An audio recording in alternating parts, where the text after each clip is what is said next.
Number 5, Texas with a 38-24 win over number 12, Clemson on Saturday. Number 6, Penn State hammered number 11, SMU 38-10. Number 8, Ohio State routed number 9, Tennessee 42-17. Quarterfinal action gets underway on New Year's Eve. It'll be number 3, Boise State battling number 6, Penn State in Glendale, Arizona. Then on Wednesday, New Year's Day, in Atlanta, number 4, Arizona State against number 5, Texas. At the Rose Bowl in Pasadena, number 1, Oregon takes on number 8, Ohio State. And in New Orleans at the Superdome is number 2, Georgia against number 7, Notre Dame. Monday Night Football, the Green Bay Packers play host to the New Orleans Saints. Green Bay's 10-4, the Saints are 5-9. Bundle auto and home, renters or condo, and save with Progressive. That's the SportsGrid Sports Flash. I'm Chuck Sanders.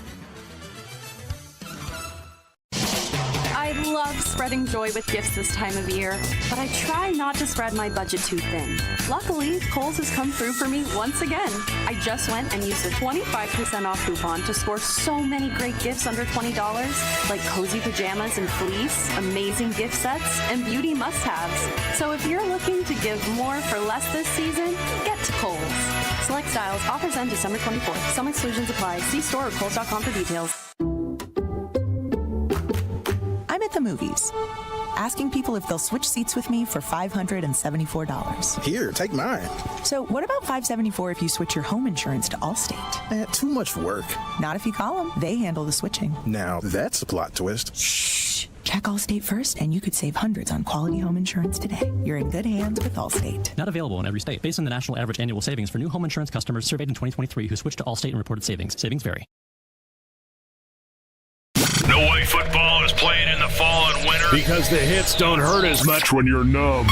Get the lowdown on all the sports action coming up right here. It's smarter to be on SportsGrid. This is the SportsGrid Radio Network.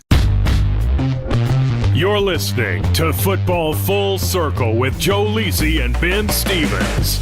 A new week starts right here, right now on Football Full Circle, all a part of the SportsGrid Radio Network and Sirius XM Channel 159. He is the mastermind of the pigskin. That is Joe Lisi. I am Ben Stevens. A little bit chilly in the East Coast and even in our illustrious studios, thus the double jacket for your boy today. But what is not chilly is everything that we will break down here on FFC. It's cold outside. It's Christmas week. Of course, you have been watching everything around the National Football League and the opening round of the college football playoff. Joe, that is our task today as we get ready on Football Full Circle. Looking back on the Week 16 Sunday slate, what it means for the playoff chase in the remainder of this season in the first round of the first ever 12-team college football playoff as well.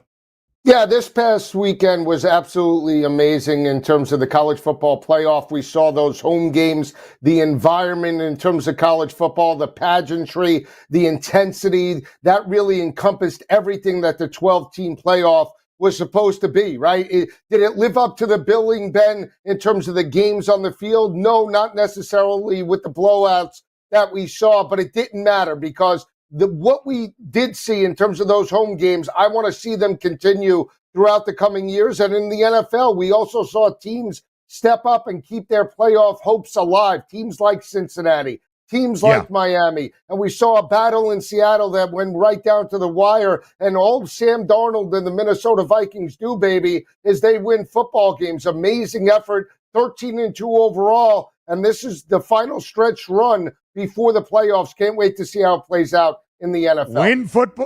Win football games, cover football games, and earn those playoff spots. That is the task for everybody around the National Football League still in the chase. And Joe, even if you might not earn a spot, you don't want to be eliminated just yet. All of the clinching scenarios, all of the eliminations that we saw from this previous weekend in just a little bit. And of course, we will dive into the opening round of the college football playoff. Many a sweeping hot take around the industry this weekend, Joe Lisi, that I think we will combat a little bit here on this week of Football Full Circle. So let's start by looking back on the Sunday slate in week number 16. We'll go to Sunday night, Lisi, guy, because a lot to be determined in a game where one team had already found out they were not going to be in the playoffs, and another was trying to hold on to pole position and first place in the NFC South. That would be the Buccaneers and the Cowboys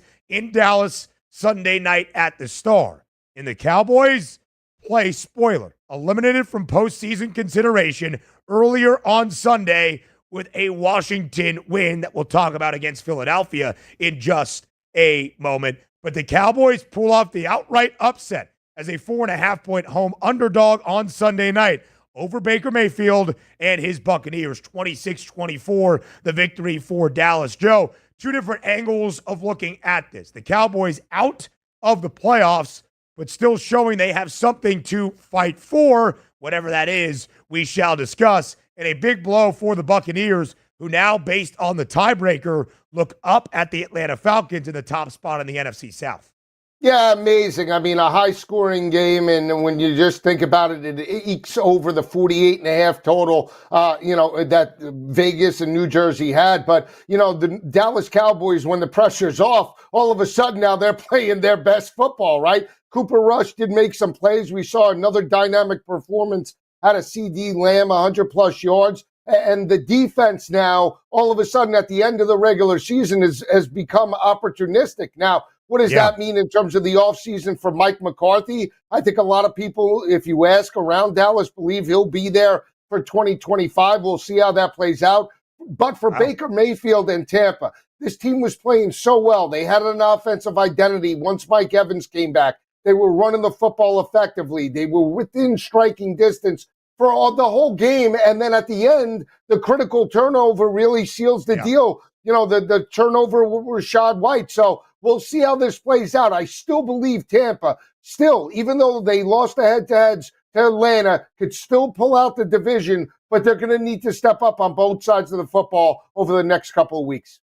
We'll talk about what remains for Tampa and Atlanta in just a moment, the remainder of the way. But, Joey, letdown spot the Buccaneers really could ill afford, right? 4.5-point road favorite at the Star, where Dallas entering Week 16 was 1-6, both straight up and against the spread. Not covering games at home by an average margin of 15 points per. The only win, the only cover entering this weekend was against the Giants on Thanksgiving. Dallas wins a game that maybe they shouldn't have to better improve their draft position. But, Joe, I think what you mentioned, the future of Mike McCarthy, the buy-in from his players, his staff, his roster, what will that mean moving forward? Only Jerry Jones really knows. Of course, Mike McCarthy not under contract for the future moving forward as of right now. I don't think they should keep him, but we shall see. Leasing guy for the Buccaneers, as you alluded to. They got the football back with just over a minute remaining. Baker Mayfield defying any sort of a sack from Dallas, pitches the ball off to Rashad White, who got hit, and as he was working for extra yards, had the football taken away from him by Deron Bland. That ended the game. A Dallas defense that has mightily struggled this year, making a play when it mattered most. The reason, Joe, that the Buccaneers are no longer in that top spot in the NFC South is twofold. One, they don't have the tiebreaker against the Falcons, but now they also no longer have the better record. Bucks, 8-7. Falcons, 8-7 as well, as in the starting debut of Michael Penix Jr. Atlanta absolutely routs the New York Giants 34-7. The Falcons cover as an 8.5-point home favorite. Total of 43.5 stays under. Penix was serviceable, not tasked with doing much because Atlanta was expected to win the game by so much. Bijan Robinson, 94 yards on the ground, multiple rushing scores, and 2 pick sixes for that Falcons defense as well. That's the difference to get a victory for Michael Penix Jr. in his starting debut in Atlanta. Yeah, I mean, again, it's what you would expect out of a rookie quarterback. People thought that Michael Penix would come in and it would be like his days in Seattle where he's going to chuck for 400, 450 yards per game. That wasn't the case, right? They did move the football consistently, especially in the first half, built a double-digit lead. It could have been more. Kyle Pitts bobbles the football and the Giants intercept it in the end zone. That gave them some life. But when you have 2 pick sixes by Drew Lock and that offense is completely inept for the New York Giants, they weren't challenged at all. So the big picture for Atlanta is in week 17 and 18 respectively. Can Michael Penix do it against better competition? And the pressure's on them right now because they're both 8-7. They have the head-to-head against Tampa with 2 critical wins Now, can they maintain that over the next couple of weeks? That'll be really the telltale sign whether Michael Penix could be the future and the face of the franchise. But Tampa is the favorite still to win the NFC South, that even though after Week 16, the Falcons sit back in first. Why? The Buccaneers' remaining schedule over their final two, much easier. Hosting the Carolina Panthers and then playing the New Orleans Saints. Atlanta has a very difficult matchup Week 17. It's Sunday Night Football next weekend as the Falcons will head to Landover, Maryland to take on the Washington Commanders. In Landover, the Commanders a 4.5-point home favorite against the Dirty Birds, a step up in competition. In Washington, Joe, 10 wins in a regular season for the first time since 2012, based on a dramatic comeback in another heroic game-winning drive out of the rookie Jaden Daniels. 5 turnovers the Commanders overcame by number 5. That's the number for Jaden Daniels. And his 5 touchdown tosses, including one to Jamison Crowder with only 6 seconds remaining in regulation to give Washington a win over Philadelphia. The Commanders keep the Eagles from clinching the division. Plenty more from the matchup and the best one on Sunday's Week 16 slate. Next on Football Full Circle. 4 out of 5 scientists agree it's smarter to be on SportsGrid. And we're pretty sure that one scientist is still a virgin. He just gives that vibe. This is the SportsGrid Radio Network. New York Governor Kathy Hochul has ordered more than a dozen prison staffers to be fired over the fatal beating of an inmate earlier this month. This update brought to you by Progressive. The governor said Saturday that she has directed the state's Corrections Department commissioner to begin the process of terminating 14 workers involved in the fatal attack at the Macy Correctional Facility. Robert Brooks died December 10th after an encounter with officers the day earlier at the prison. Hochul's office did not elaborate on the circumstances leading up to the death, but said the decision comes after an internal review. The path for the Washington Commanders to return to the nation's capital is clear after an on-again, off-again saga in Congress ended early Saturday with a post-midnight reprieve. The U.S. Senate passed a resolution to transfer the land, including old RFK Stadium, from the federal government to the District of Columbia. The D.C. Robert F. Kennedy Memorial Stadium Campus Revitalization Act passed by voice vote at roughly 1:15 a.m. after more than a year of lobbying and support from Representative James Comer, District Mayor Muriel Bowser, Commanders controlling owner Josh Harris, and NFL Commissioner Roger Goodell. I'm Trey Westerberg with the SportsGrid News Flash. I love spreading joy with gifts this time of year, but I try not to spread my budget too thin. Luckily, Kohl's has come through for me once again. I just went and used a 25% off coupon to score so many great gifts under $20, like cozy pajamas and fleece, amazing gift sets, and beauty must-haves. So if you're looking to give more for less this season, get to Kohl's. Select styles, offers end December 24th. Some exclusions apply. See store or Kohl's.com for details. Home ownership. At Progressive, we know it's part of the American dream. It's the land of the free and the home of student drivers ready to back into your new fence at any given time. It's firing up a round of burgers and dogs on your rusty grill with a faulty gas line that engulfs your tool shed in flames. It's also around-the-clock protection when you bundle your home and auto with Progressive, which can help keep the American dream of home ownership alive and kicking. Get a quote at Progressive.com. Progressive Casualty Insurance Company, affiliates, and other insurers. Not available in all states. There's something you should know and always remember. SportsGrid does not increase luck. We're your unfair advantage for the latest sports gaming information. If you're looking for luck, go find a horseshoe. This is the SportsGrid Radio Network. You're listening to Football Full Circle with Joe Lisi and Ben Stevens. Live right here on Football Full Circle, it is FFC. We continue our recap of week number 16 of the Sunday slate around the NFL, what it means for the remainder of this season. Joe, the best game of the Sunday slate in week 16 was in Landover between the Commanders and the Eagles, a divisional duel that if Philadelphia won outright, they would clinch the NFC East for a second time in the last 3 years. And it looked very early on like Philadelphia would do exactly that. The Birds, a 3.5-point road favorite, riding a 10-game win streak. But early in the opening quarter, Jalen Hurts on a scramble, injured, stood up a little wobbly, went to the medical tent in concussion protocol. Enter Kenny Pickett, who did not have to do much early and often, because Saquon Barkley, who ran for 150 yards and 2 touchdowns, had more than the century mark, Joe, in the opening quarter.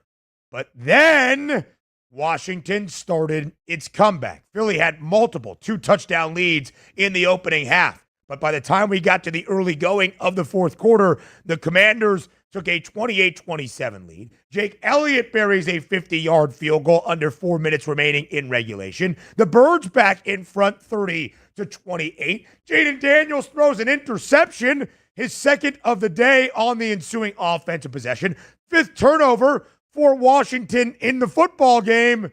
But then Philadelphia, with a chance to clinch and a chance to seal the deal over 2 minutes remaining right before the 2-minute warning. 3rd down, Devontae Smith open over the middle. Kenny Pickett delivers it.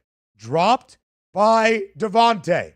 The Commanders get the ball back after a Jake Elliott field goal. They need a touchdown. They drive basically the length of the field after a good kick return to do just that. 6 seconds remaining in regulation. Jaden Daniels from 9 yards out to Jamison Crowder. Washington wins outright, 36-33, as a 3.5-point underdog in a miraculous and dramatic comeback led by the Rook once again.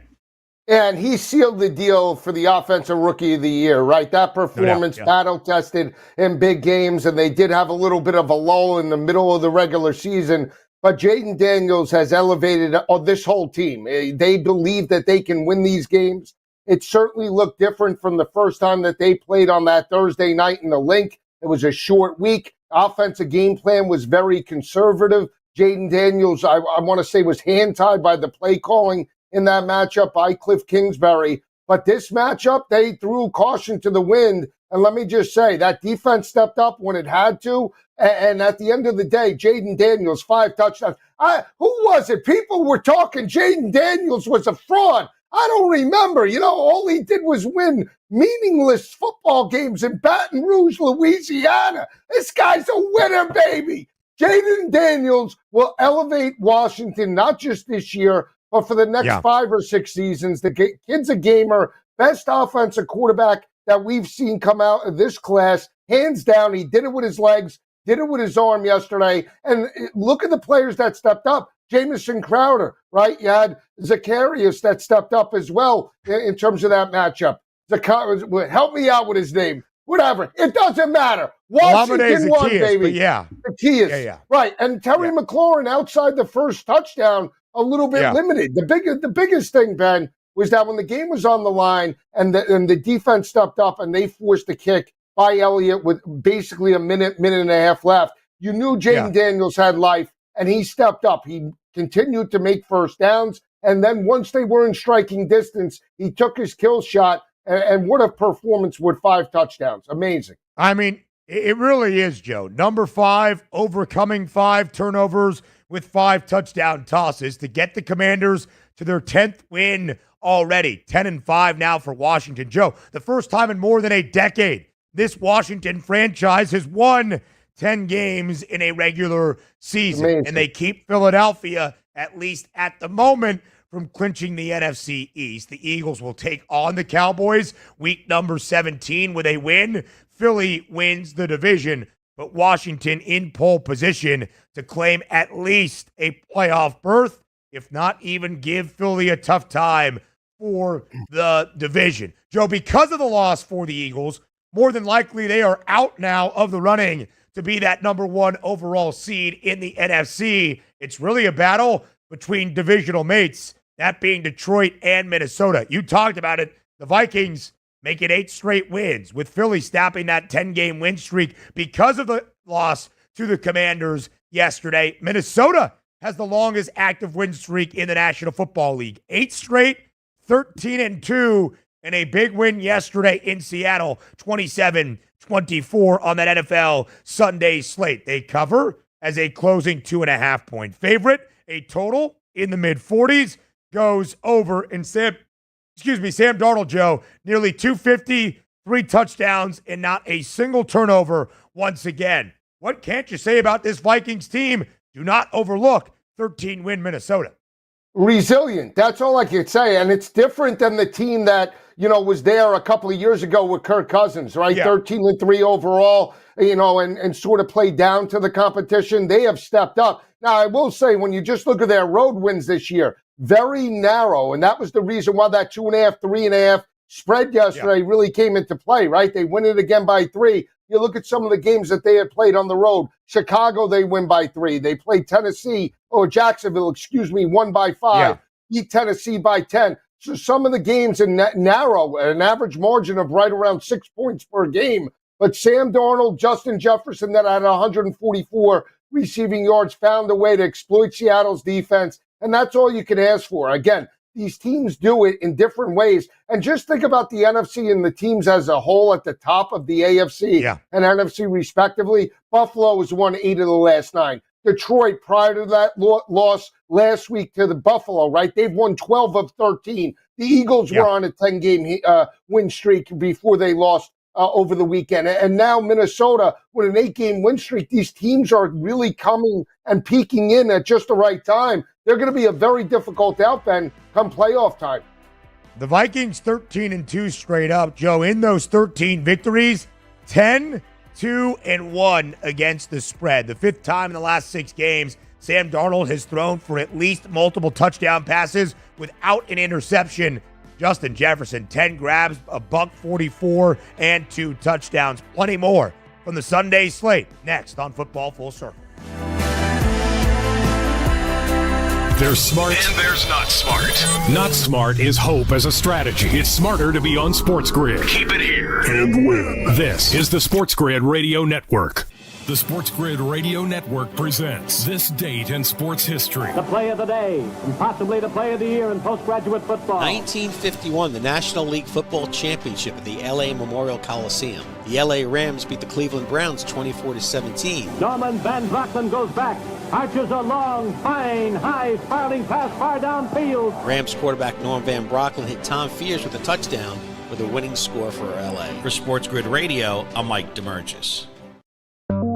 The Technology Minute with George Capalbo. 'Twas the night before Christmas, and all through the smart house, not a circuit was stirring, not even a mouse. The children were nestled all snug in their beds. Visions of iPhones danced in their heads. Then arose such a clatter of sensors and lights. From the chimney sprang jolly old Saint Nick.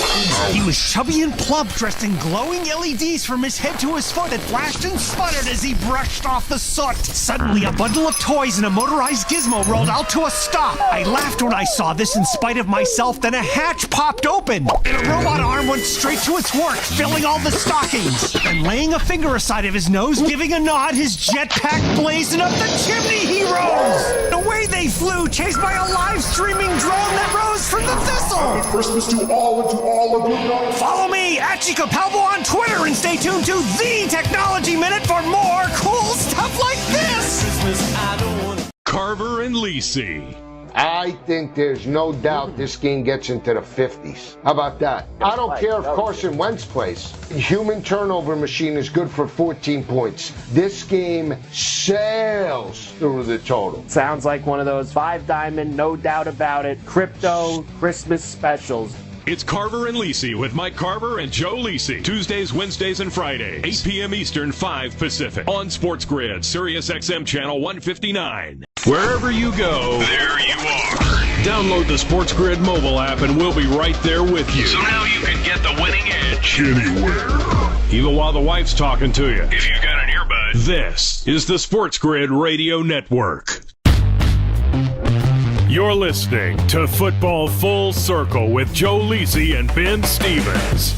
Live right here on Football Full Circle, continuing to recap everything from week number 16 around the NFL. Joe, Minnesota is 13-2, but so too are the Detroit Lions. 13 wins, the most in a regular season in franchise history, in a statement made by the Lions, who we all were reminded this week, Joe, despite the numerous significant injuries Detroit will face for the remainder of the regular season in what they all hope is a historic playoff run. Do not count out Dan Campbell and those biting kneecap boys from the Motor City. In fact, it was Dan Campbell earlier in the week that said sometime you've been eating filet for too long, you got to taste moldy bread once again. Well, the mold inspired bold. 34-17, a victory for the Lions in Chicago. They cover as a 6.5-point road favorite. Total of 47 and a hook goes over. Now, the Bears are not a good team. They've lost their juice. They've lost 9 consecutive games. But for Detroit to respond in the way they did, with how impressive the Lions looked in the Windy City, outdoors in the cold, mind you, a big victory for Detroit. Absolutely, Ben. I broke it down on Pro Football Today when we actually, previewed the game. They were 6-0 prior to the game on the road, right? And they had won those games by an average margin of victory of 13.1 points per game. They are now 7-0. They win that game by margin and another double-digit win. Think about the double-digit wins that they have had on the road. They beat up Green Bay by 10 points, right, in the slop. So this team is not just a dome type of team where if somehow, some way they don't make it to, let's just say, the number 1 overall seed, they could still play in a cold weather environment if it does play out that way. I love this team right now. And, they're overcoming adversity. Jared Goff, 336 through the air. We saw Jahmyr Gibbs take over the game on the ground. Their defense still finds ways with backups and second and third teamers. It's just a plug-and-play type of team, and Dan Campbell gets the most out of them. Now, are they as dominant as they were at the start of the year? Absolutely not. But that doesn't mean that offense, Ben, can't outscore opponents maybe 46-40 like we saw that shootout with Buffalo. It's possible. So anything is possible the rest of the way. Another dominant effort, and Dan Campbell has done a fantastic job with this team, keeping them focused week to week. Joe, a lot has been made about Detroit and what would happen if they didn't earn the 1 seed and had to play on the road in the elements. To your point, 7-0 straight up away from Detroit this year, 6-1 against the spread, with the only non-cover, by the way, also indoors in Houston against the Texans, in which they overcame 5 INTs thrown by Jared Goff. Yesterday, no interceptions, 336 yards, 3 touchdowns. Jahmyr Gibbs, he's doing it all now without David Montgomery. 23 carries, 109 yards on the ground in Chicago, and a touchdown. Detroit still in pole position in the NFC North. They've already beaten the Vikings once this year in Minnesota. The two will end the season against each other Week 18 in the Motor City. The Lions right now minus 290 to win the division. Detroit plays in San Francisco on Monday night, Week 17. Minnesota, Joe, in Week 17 will have a football game before they have their regular season finale, as I track it down, against the Green Bay Packers, a difficult divisional duel for Minnesota before we get to that regular season finale. So minus 290 for Detroit to win the division, now minus 300 for the Lions, given the Eagles' loss to the Commanders to take that number 1 overall seed in the NFC. How about the other divisional races, right? Seattle losing at home to Minnesota on Sunday. The Rams, who a lot of people thought were in a difficult spot on the road against Aaron Rodgers and Devontae Adams. Had they found their old groove like it was 2018 in Green Bay? Don't matter. LA, after a 1-4 start, has won 8 of its last 10. They beat the Jets by double digits, 19-9 in MetLife. Los Angeles covers as a 3-point road favorite in chilly East Rutherford, New Jersey. Yeah, I mean, and, that start was due to injuries, right? They started 1-4 because Kupp and Puka were out for that lineup of, week 3 through 7, and then the offensive line. But Sean McVay has done a fantastic job. They trailed 9-6, but they could run the football with Kyron Williams. Once they got the lead, never surrendered, and that defense is starting to come into form. But don't break unit with Jared Verse. Keep an eye out for LA. NFC playoffs are going to be quite interesting this year. The Rams now in pole position, minus 750 to win the NFC West, and it feels fitting. Everything else you need to know from the football weekend for the final 2 weeks of the NFL regular season. Next. The winning edge. You've got it. But not everybody has it, because not everybody listens to us. But we're working on that. This is the SportsGrid Radio Network. Progressive presents the SportsGrid Sports Flash. I'm Chuck Sanders. College football playoff first round action over the weekend. On Friday, number 7 Notre Dame beat number 10 Indiana 27-10 to move on. Number 5 Texas with a 38-24 win over number 12 Clemson on Saturday. Number 6 Penn State hammered number 11 SMU 38-10. Number 8 Ohio State routed number 9 Tennessee 42-17. Quarterfinal action gets underway on New Year's Eve. It'll be number 3 Boise State battling number 6 Penn State in Glendale, Arizona. Then on Wednesday, New Year's Day, in Atlanta, number 4 Arizona State against number 5 Texas. At the Rose Bowl in Pasadena, number 1 Oregon takes on number 8 Ohio State. And in New Orleans at the Superdome is number 2 Georgia against number 7 Notre Dame. Monday Night Football, the Green Bay Packers play host to the New Orleans Saints. Green Bay's 10-4. The Saints are 5-9. Bundle auto and home, renters or condo, and save with Progressive. That's the SportsGrid Sports Flash. I'm Chuck Sanders. I love spreading joy with gifts this time of year, but I try not to spread my budget too thin. Luckily, Kohl's has come through for me once again. I just went and used a 25% off coupon to score so many great gifts under $20, like cozy pajamas and fleece, amazing gift sets, and beauty must-haves. So if you're looking to give more for less this season, get to Kohl's. Select styles, offers end December 24th. Some exclusions apply. See store or Kohl's.com for details. Our daughter Jessie loves playing detective. A clue. But since we discovered she has sensitive skin, we've been playing detective too. We thought the problem was our puppy. But it was actually our old detergent. Aha. So we switched to Tide Free and Gentle. Tide cleans better than the leading competitive free detergent, and it doesn't leave behind irritating residues. Plus, Tide Free and Gentle has no dyes or perfumes, so it's gentle on her skin. Case closed. If it's got to be clean, it's got to be Tide Free and Gentle. You're listening to SportsGrid. Spreading the winning edge far and wide. Terrestrial, internet, TV, satellite, and don't forget our mobile app. Face it. The winning edge is everywhere. Somewhere there's a squirrel frustrated he can't get a phone. This is the SportsGrid Radio Network. You're listening to Football Full Circle with Joe Lisi and Ben Stevens.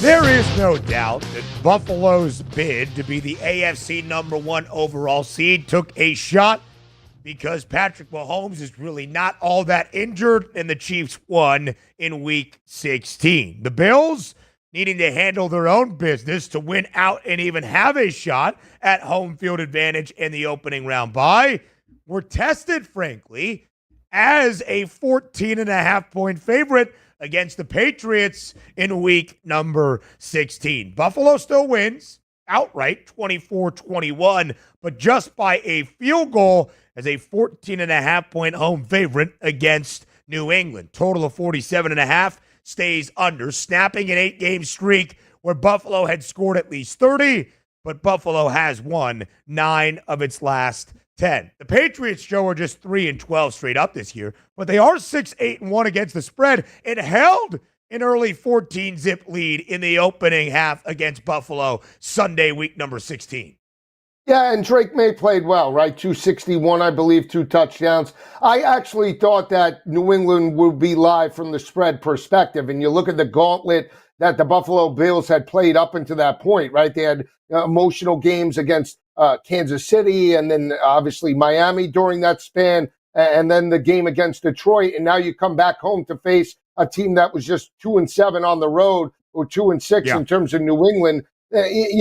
Just from that perspective, I thought New England would be live as a double-digit underdog. But again, you saw the performance. They found a way to pull it out by 3 points. The biggest thing for me, you can run the football with the Buffalo Bills. It's not just Josh Allen, right? Granted, he's one of the best playmakers at the quarterback position, but James Cook backs it up with another 100-yard performance on the ground. He had 105 2 weeks ago against Detroit. You get that type of effort, not just in terms of the regular season, but if you get that in the road type of environment going up, potentially against Pat Mahomes and Kansas City, now you're cooking with fire. So the biggest, weakest link of Buffalo right now is the defense. You don't know what you're going to get. Are you going to get the performance that you had against Detroit for the first half? Or are you going to get the second half performance and what we saw play out this past weekend against New England? That's the biggest question that Buffalo needs to answer in the playoffs.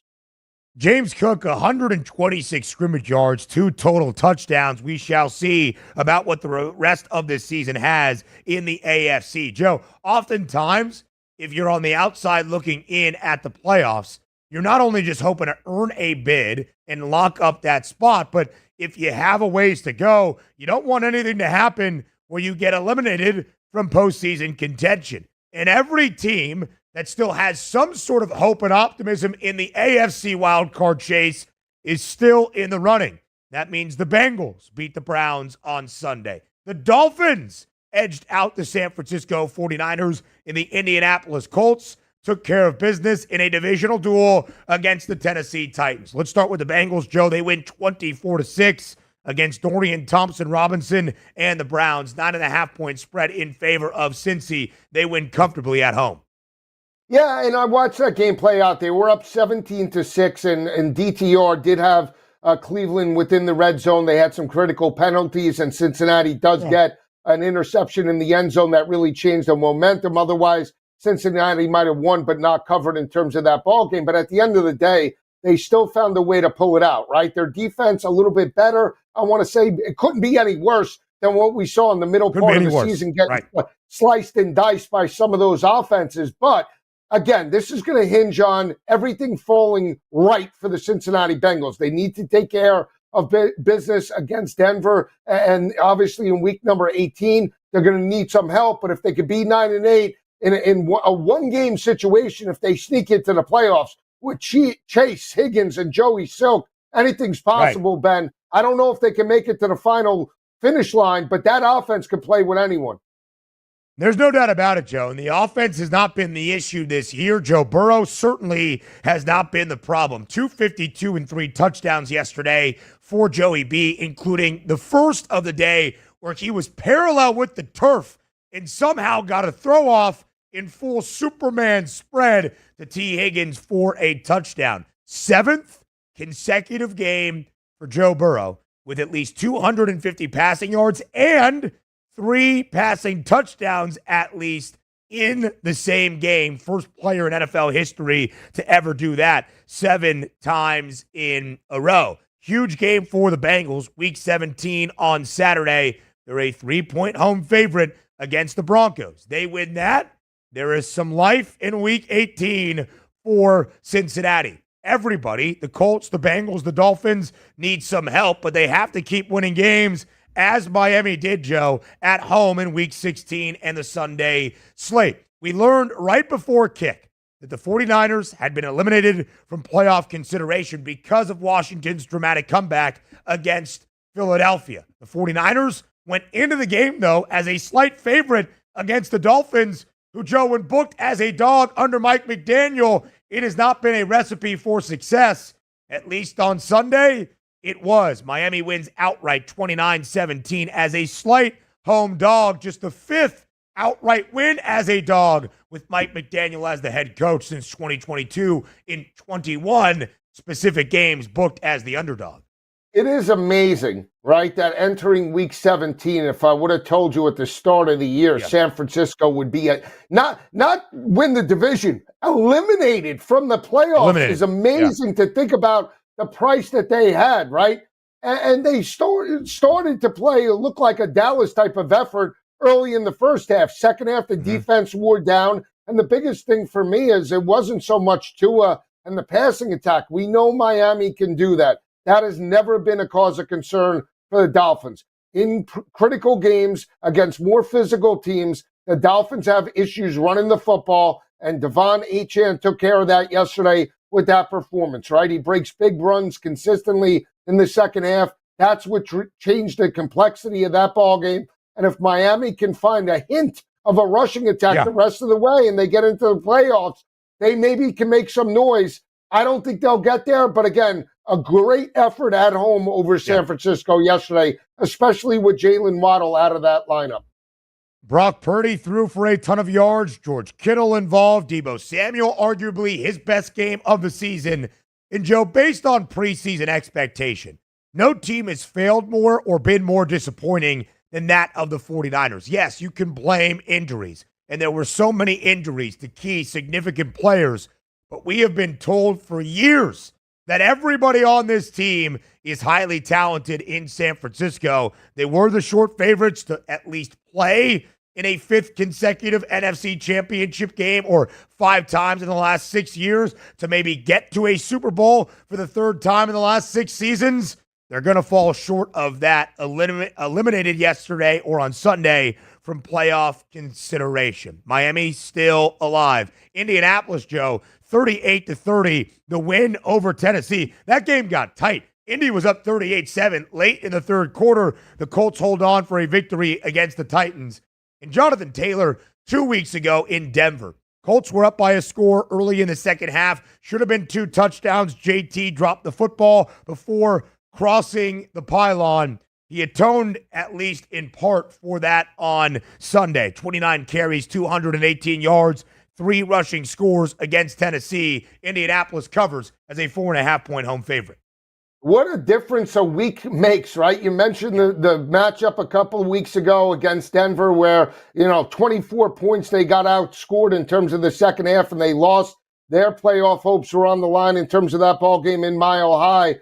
But this past weekend, they stepped up. They were angry. You saw the performance out of the offensive line. You saw the performance out of Jonathan Taylor. And the biggest thing, he ran to the back of the end zone. That's what you got to do, Jonathan, right? Make sure you pass the goal line. But this offense is starting to come into form at the end of the regular season.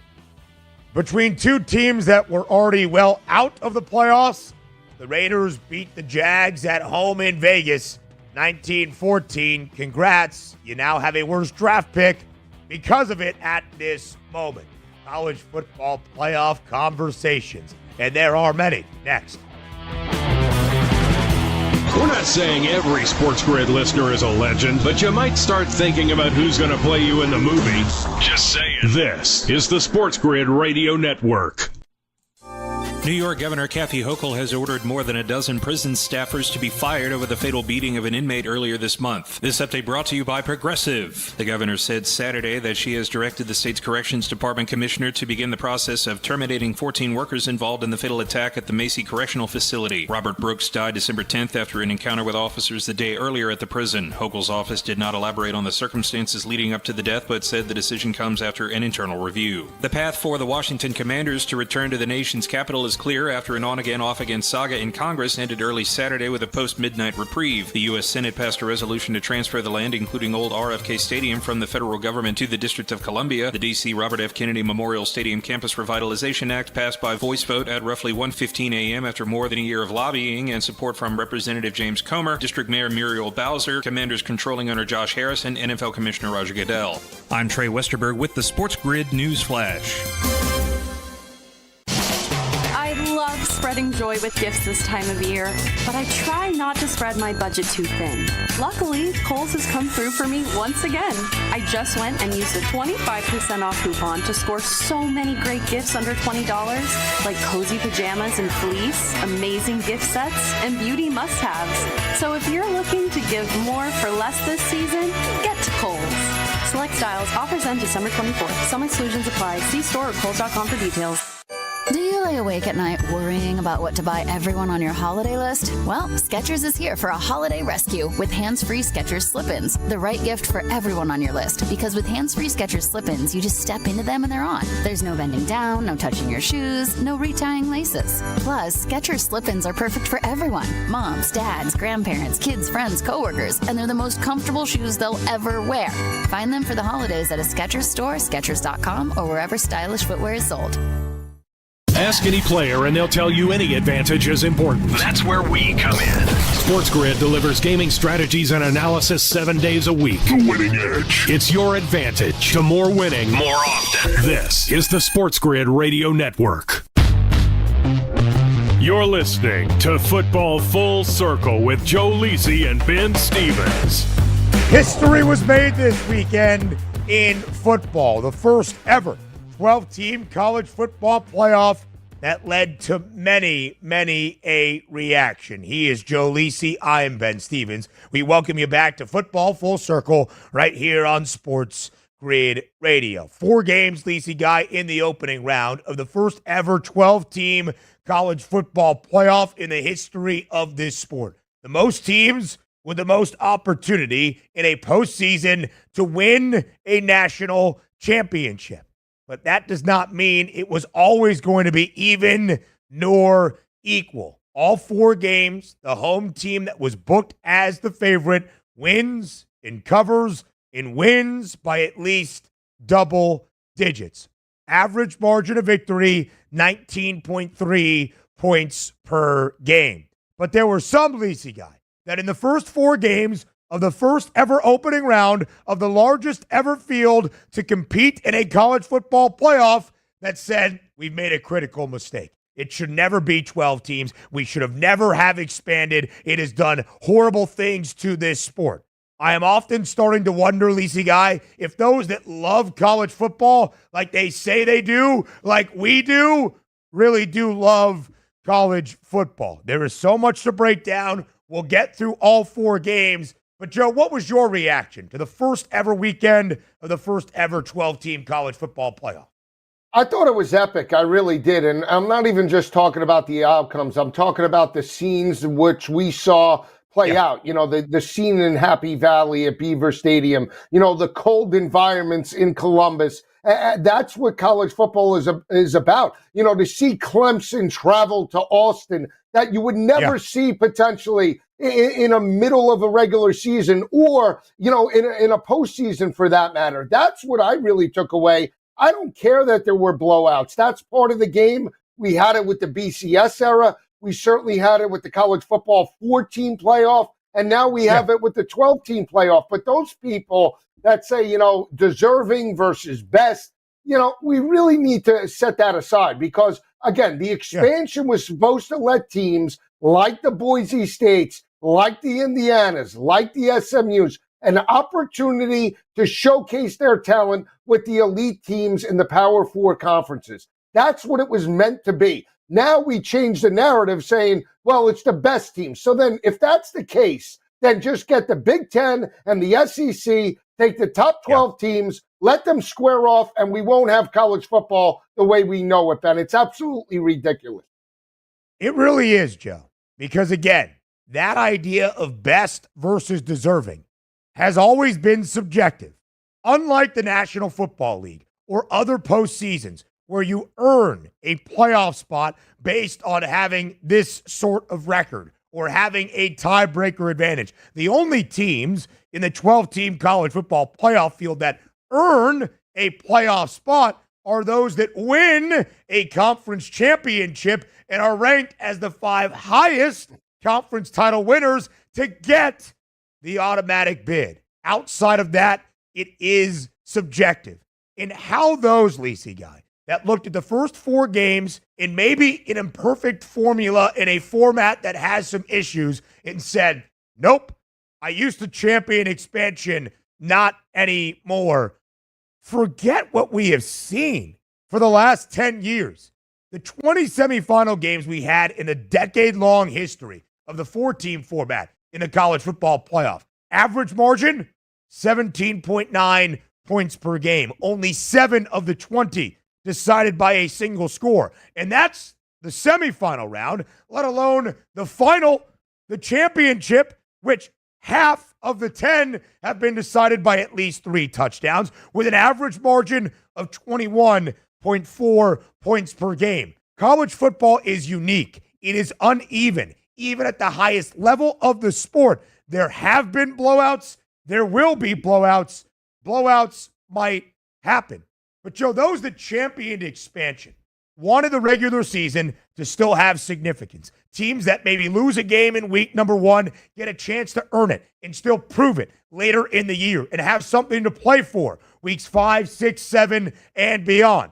We certainly saw that this year in 2024, in a year that featured more parity than ever, which is something we normally like until we see a team like Indiana get into the college football playoff and we lose our collective minds. Not you and I. We are #never daunted. But one of the reasons as well, Joe, that we loved expansion was the idea that the ultimate determination between how good a team was or how maybe faulty their resume looked would be on the football field. not magazine writers, not a goddarn computer, certainly not elite members of a boardroom in Grapevine, Texas. It would be the actual football games that would matter the most, not hypothetical arguments or hypothetical point spreads or hypothetical matchups. Actual football games and the results of the playing surface make the difference. So if Indiana loses by double digits against Notre Dame, then they were not worthy of being a national championship contender. But it does not take away from their 12-game sample size in a regular season, where they beat the teams they were supposed to and did not lose to any of the bad teams on the resume, which is a lot more than many teams around the country could ever say. And how we have lost sight of that in a week, in 2 weeks, in a year, that's the part where I'm starting to question if people actually love college football, the sport, or love the debate around college football in a boardroom more. No, I agree 100%. And I'll just say this, the game that really piqued the curiosity of an expanded playoff or really got things going about Cinderella was really in the middle part of the 2000s when we saw Zabransky and Ian Johnson for Boise State knock off Adrian Peterson in Oklahoma. If we could only have Boise State or Cinderella square off, and now we have that opportunity. Is it going to happen 9 out of 10 times? Absolutely not. But you're still going to have that upset that are going to make people say, see, this is why we did it. It happens in college basketball. Now we have it in college football, and it's great. When a 5 beats a 12 in March Madness by 15 points as they were expected to, we're never like, see, that 12 seed did not deserve the chance. It's different in college football. We'll talk about the actual results of this opening weekend next.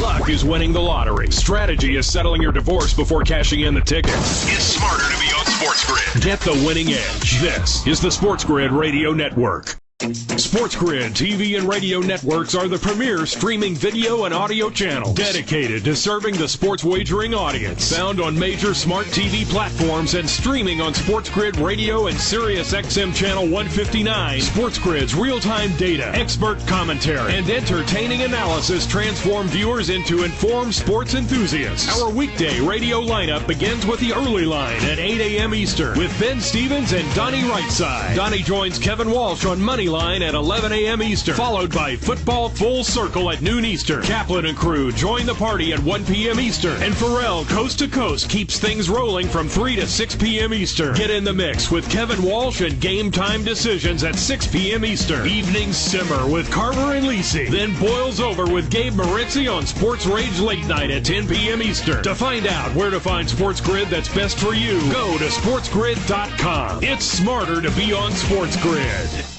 How would you like to get high-speed internet for your home for less than $2 a day? That's right. For about $50 a month, you'll get lightning-fast internet. Are you paying less than $50 a month right now for your internet? Then call Whole Home Connect right now for blazing fast internet at $50 a month with no price increases, no hidden fees, no contracts, no upfront costs, no equipment fees. It's a great deal. And guess what? You can try it for 15 days. If you don't like it, you get your money back. But you're going to love it, and you're going to love the price. Internet for your home for $50 a month. That's less than $2 a day. Plus, no contracts, no upfront costs, no equipment fees, and our 15-day guarantee. Call now. 800-797-1292. 800-797-1292. 800-797-1292. That's 800-797-1292. Think of us as your cool roommate that has this innate gift of somehow always picking winners and never bugs you about doing the dishes or paying rent. Sports gaming strategies and information 24/7. Get the winning edge. This is the SportsGrid Radio Network. You're listening to Football Full Circle with Joe Lisi and Ben Stevens.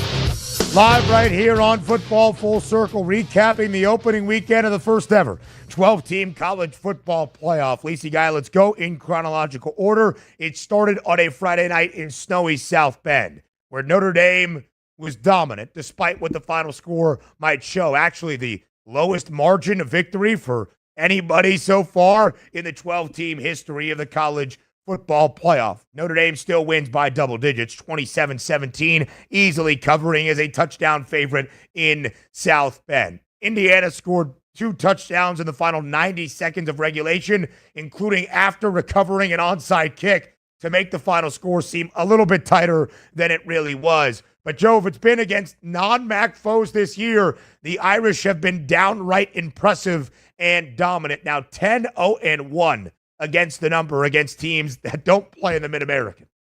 Yeah, I mean, they have one of the best secondaries in all of college football, and they showcased that again against Curtis Rourke. Opportunistic in the first quarter after Indiana had a critical turnover against Riley Leonard. They come right back. They shut down the rushing attack. That was a rushing attack that was averaging $174 on the ground, made them completely one-dimensional. And again, in the trenches, they could play with anybody. SEC, Big Ten, you name the team. The Fighting Irish are built to really go the long haul for a national championship. The X factor is Riley Leonard, big picture. But if they play the way they did this past weekend against Indiana, where they could run it for 5 yards a carry, 194 yards on the ground, Riley Leonard might not have to throw the football the rest of the college football playoff. So that's big picture. It's a great game this coming weekend against Georgia. We'll see how it plays out.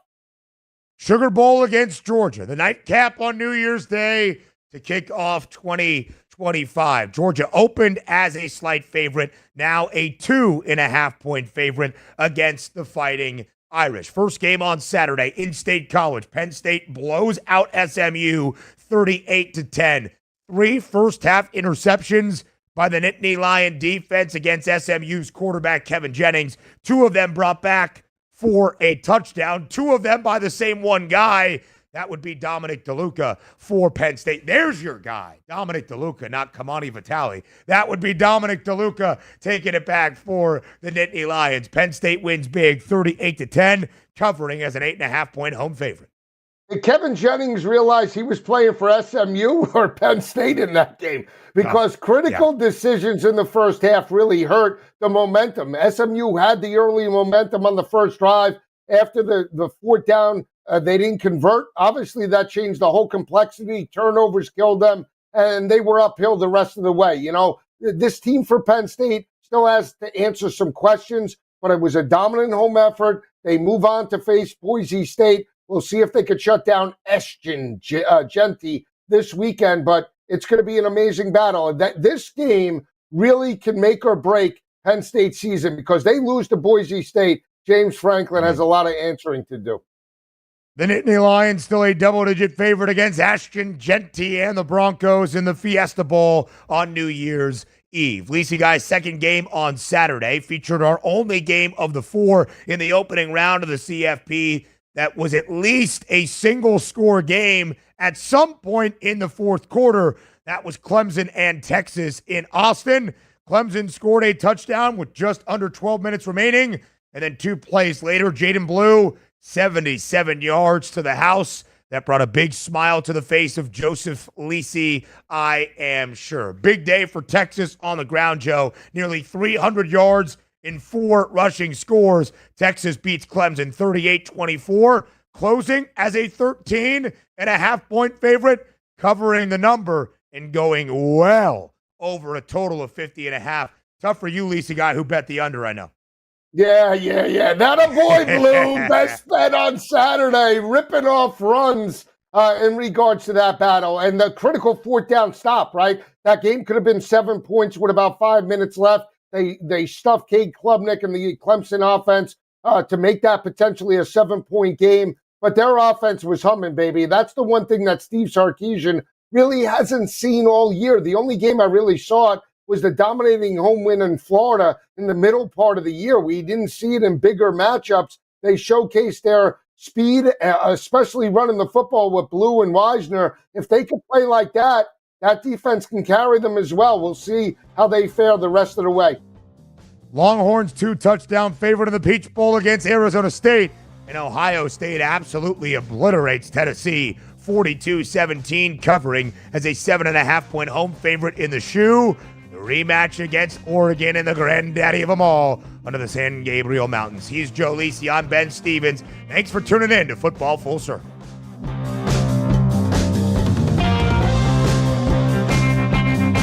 Now you've done it. You found the advantage for gaming, odds, and more.